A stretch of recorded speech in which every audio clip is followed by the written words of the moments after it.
this country will not survive. This country will not make it. We will not keep the republic if we keep spending money we don't have.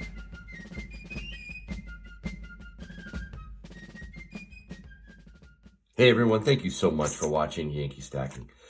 Today, Saturday, I decided I would start filling up some of the silver quarter tubes in my quarter guardhouse box. But I want to share with you a powerful, compelling, must-watch video. Chip Roy, the Republican representative from Texas, made an amazing speech. This happened about a week ago. It was before, or actually during, the whole potential government shutdown and the passing of the bill to keep the government open. This speaks to so many of my concerns and the fears that I have over our republic. I urge you right now to set aside some time to watch this video all the way through. His original speech was like an hour long. It's not an hour long video. I took the highlights. I'll put the link for the whole thing in the description of this video, so please definitely check it out. But as I, enjoy putting away some, real money in these tubes, you gotta listen to this, folks. All right, I'm gonna stop it every so often and give you my narrative, my reaction, but let's start it right now. I'm fascinated to learn that I serve in the United States House of Free Stuff, because that's what I've been hearing nonstop this entire week. There's an unlimited supply of money and resources, apparently, an unlimited supply of dollars that we can continue to print while devastating our economy, devastating the American dollar, and transforming our society by encouraging Americans to believe that there's a free lunch. And there ain't no free lunch. The United States House of Free Stuff. I'm sorry, Chip. I'm stealing that. Why has the cost of education skyrocketed in my lifetime at an inflation rate multiple times over virtually every other product and service in this country except for health care? Why is it up something like 3,000%? Is it perhaps because we're subsidizing the holy heck out of it? Just thinking perhaps that there might be a correlation to the availability, massive widespread availability of subsidized student loans, the massive subsidization of K through 12 education and higher ed? Do we think there might be a correlation to why the costs have skyrocketed so much? Yes, there is a correlation. Government should never have been involved in providing guaranteed loans. They never should have been in this business in the first place. So yes, there is a correlation. We got a chart here with $1.7 trillion on it with another chart saying cancel student debt. Who's paying for that? You are. You and me. Our children and our children's children. Does anybody in this body give a rat's rear end about who's paying for anything at all? No. Oh no, then they'll come out here and say $3 trillion of tax cuts. They don't care about economic growth and opportunity, but fine. Why don't we actually have a conversation about spending and taxes? No, we don't do that. We just spend money we don't have. We spend money we don't have. That's the theme here, folks. And it's unsustainable. I'd just like to remind the American people every once in a while that what they saw about how a bill becomes a law is a complete fraud. See, there's a handful of people who get into a room and they decide what you're going to vote on. Remember that PBS video, how a bill becomes a law? It's a fraud. It's an absolute fraud. It's a very select few people in Congress that decide what it is that they vote on and what goes to the floor on a vote. Did I see a... Was that a Washington in there? Oh, ooh, look at this. Oh, a standing standing liberty. Look at this. Wow. Yeah. I can't add that. No, I spotted it. Can't add it. Gotta do Washington's only in this guardhouse box. All right, let's continue. And the speaker knows it's true, and my colleagues on the other side of the aisle know it's true, and my colleagues on this side of the aisle know it's true because they did it when they were in the majority just as much as my colleagues on the other side of the aisle did it when they were in the majority. This is one of the reasons why I like this guy so much and respect his words. Both sides of the aisle are to blame. Both sides when it comes to fiscal and monetary shenanigans. We got 2, 4, 6, 8, 10, 12 people max who decide everything that goes on in this chamber in all of their infinite wisdom. And then we come down and we look at the board and it's party line votes and then it's walk out on the steps and go give a speech and go to the press and go on Twitter and go on Facebook and go talk about why you're voting no or yes. That's what we're relegated to in the United States House of free stuff.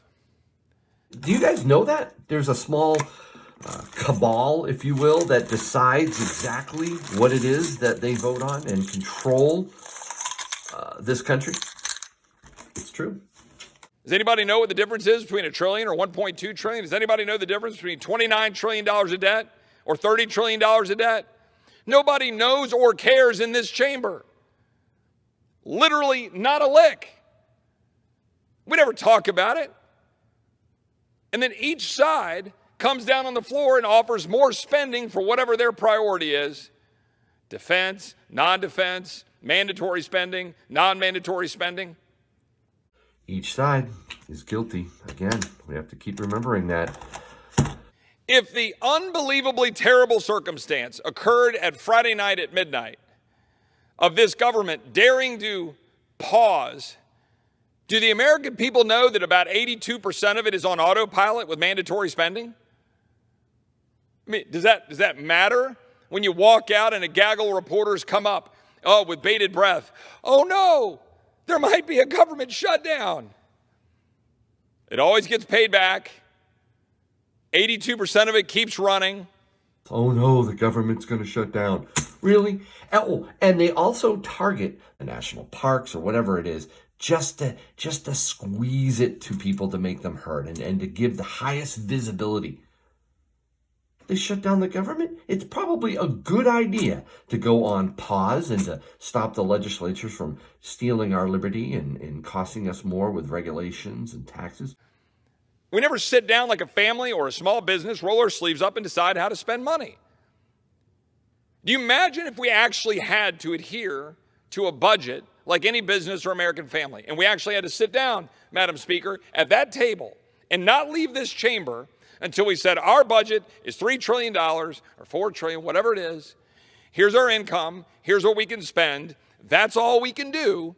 Let's figure out our priorities. Well, we disagree.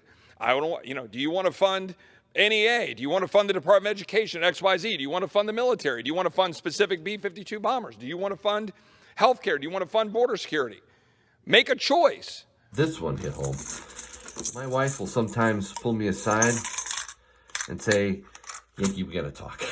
Okay, we got to go over our budget. We got to talk about how we're spending, whether it be on, entertainment, going out to eat, streaming services. We cut the cord from our cable television because it was just costing too much. But the point is we sit down and we talk about it. What can we spend? What can't we spend? Why can't that happen in our government? Think about it. It happens in business. It happens at home. It doesn't happen in Congress. We never make a choice. Ever. Both parties, by the way. Both leaders. We never make a choice. All we do is preen and posture and come down here with massive bills that have some of our priorities depending on who's in the majority. That's it. And again, we're relegated to being the United States House of free stuff. You got to call it free stuff because we're just printing the money to do the stuff. If you cede the logic that our government should be spending money they don't have, then the constituency is going to demand more and more of that spending on them. We're down here talking about, oh, we got to cancel the student debt. Well, man, wouldn't that be lovely? Who cares about the people who have already worked hard their whole lives to pay off their student loans, whether they be black, brown, white, male, female, who cares? They've worked their whole life. They paid off their student loans. They did what they were supposed to do, or they're in the middle of paying off their student loans. Oh, no, let's just come down here. One of my colleagues just said $50,000, President Biden. He just picked that number out of the air. $50,000 of free stuff. Here you go. This is a disaster, folks. You know that liberal-controlled Congress is going to try tooth and nail to get all of this forgiven. I have a son who is getting ready to go off to college. He's going to be assuming some loans, and I'm torn, right?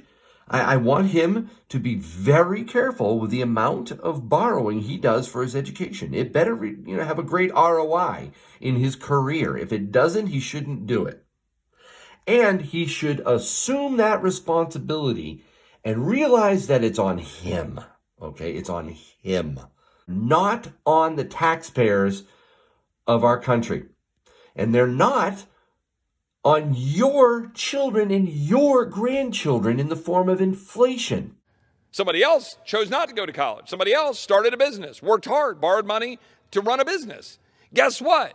That money also had interest to my colleague from Michigan who was down here talking about, the pain of interest. As if it's not as old as time, as if it's not biblical to say, hey, I don't have the money to do something. I would like to have the money to do something. How might I get the money to do something? I don't know. 1, get a job and earn the money, save the money. 2, ask for it from somebody who loves you. 3, borrow it. Save it, ask for it, borrow it, but it's on you. Okay, now what do you do with that? Go do something with it. Make a choice. Start a business. Start a lemonade stand. Go to college if you want. But let's just go pay off $1.7 trillion of debt. Doesn't matter if you went to school and got a degree in sociology or gender studies and you're floating around and you're trying to figure out what you're going to do with your life. Let's pay off that $140,000. Now, see, that has to stop. There ain't no free lunch. But we live in this fiction that we can just keep printing money. And the horrors of printing the money is not just that we have $30 trillion of debt. It's not just that we have rampant inflation. It's not just that we're undermining our dollar. It's not just that we're handing over power to China and every other country around the world to kick our rear ends. It's that we're funding a government to do things to us, to interfere with us. The thing that he ended there on is that we're losing our liberties. It's not just that we're incredibly indebted to China and to others. It's not that we face a decline in the stock market or a crash. No. It's that we're ceding our freedoms to the federal government, and they are doing stuff to us with that money. Now, look, I don't believe in wearing a partisan hat when we're talking about standing up for the Constitution, standing up for Article 1 branch of the federal government. The federal government's power is limited to what is written in the Constitution. This is why I'm a constitutionalist, right? They're known as enumerated powers. If the Constitution does not specifically give a power to the federal government, the power is left to the states. And this includes emergency powers that presidents, both sides, love to enact so that they can go beyond the limits of the Constitution. We need to protect Article 1. I introduced legislation when the previous president, Republican, President Trump, was in office, called the Article 1 Act, to take away powers from the president with respect to emergency powers being used. I did so, frankly, in the wake of the use of dollars for border fencing and wall construction, which I supported, which was important, which was a response to an emergency, and by the way, was working. But it was important for us to start laying out a foundation for protecting Article 1, the United States Congress. Just because an action is good, and just because there isn't benefit, and just because, people want something for the federal government to do, doesn't mean they're empowered to do it. Okay? Even Chip is saying here that he believes that some of the things that needed to get done on the border were good. However, if we go beyond our Constitution, it's wrong. When we pass the so-called BBB bill that's going to destroy America with a whole bunch of more free stuff, $2 trillion of unpaid nonsense. Oh, no, don't worry, it's paid for. CBO said so. Garbage. Absolute, pure garbage. It is garbage. Absolute garbage. I don't believe a word that the Congressional Budget Office says. They're wrong all the time. Of course it's not paid for. It was games. American people know all this. It's how this body works. Nobody here is serious about actually operating within the bounds of normalcy like you would in a business or in your home, because you don't care. There's no consequence. There's literally no consequence to spending money we don't have, to printing money. But that's what we do. He's right. There is no consequences, at least in the short term. There's no consequences while our economic house of cards still stands, while our fiat dollar remains the reserve currency of the world. The more and more that we turn over the decision-making to a small group of people in this body and a small group of people in the Senate and a couple of people at the other end of Pennsylvania Avenue, the more and more this republic is getting ripped apart thread by thread. And it is happening no matter who is in the White House and no matter who is in charge of this body. Scathing and 100% correct. When are we going to represent the people again? When is this institution going to actually stand up and do the hard part of representation? We don't govern. We use that term a lot. We don't govern. We represent. That's what we're supposed to do in a republic. Wow, what an indictment of the U.S. Congress. They're in it for themselves. They don't care. There is no debate. They just go through the motions. How horrible is that? When, as people of this great country, are we going to stand up and hold these guys and gals accountable? When? When it's too late? It almost makes me not want to even fill these tubes, but I'll tell you, silver and gold, you need to be stacking this from a protection standpoint. Please do. Let's listen to the end here. This is not the way we should do things. Have a debate, offer data, have amendments, have the courage to have straight up or down votes on subjects rather than mega bills cooked up in back rooms so people can go preen and posture in front of cameras outside on the steps. No matter who's in charge of this body, restore this body.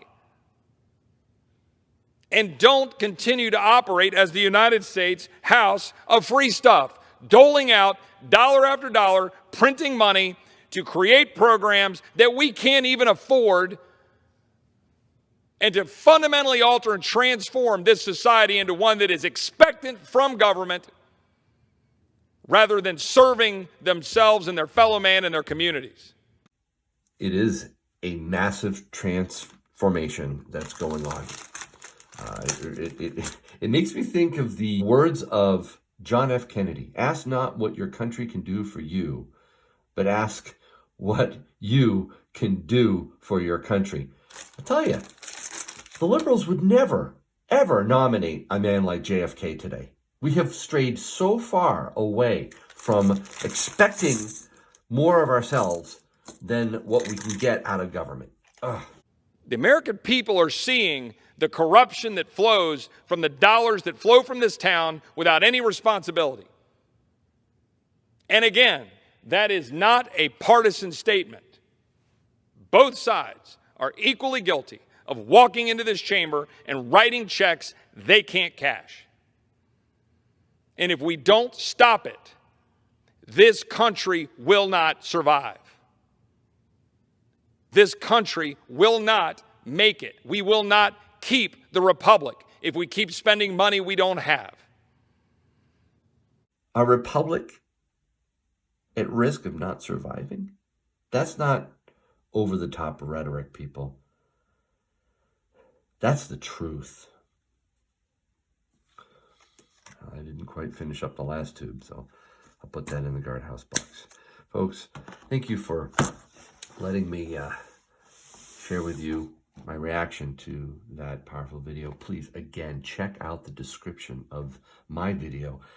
And let's pray for our country. Let's hope that more and more people get aware of the risk, of the danger to our country. And let's vote for those who truly care about our Constitution. All right. Thanks so much for watching. Really appreciate it. And as always, I hope your day is A-OK.